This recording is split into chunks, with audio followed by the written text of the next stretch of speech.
এবার বহরমপুরের একটা ছবি দেখাই, দেখুন তো কত ভোটার কার্ড পড়ে রয়েছে।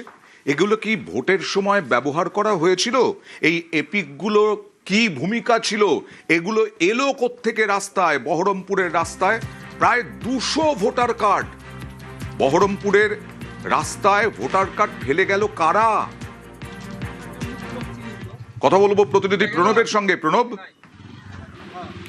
বহরমপুরের যে জজ কোর্টের পেছন দিকে আবাসন রয়েছে, বিচারকদের আবাসন রয়েছে, তারই পেছন দিকে দেখা যাচ্ছে আজকে হঠাৎ করে প্রায় 100-2 তোমার ভোটার কার্ড পড়ে রয়েছে। এবং তাই দেখে কিন্তু স্থানীয় মানুষরাও মোটামুটি ভাবে তাজ্জব হয়ে যাচ্ছে যে কোথা থেকে এলো এত ভোটার কার্ড।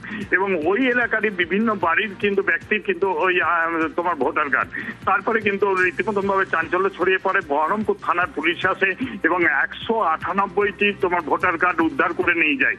কিন্তু কি উদ্দেশ্যে এই ভোটার কার্ড গুলো সব রেখেছিল? ভোটের জন্যই আর কি এগুলো কি ব্যবহার করার তাদের লক্ষ্য ছিল?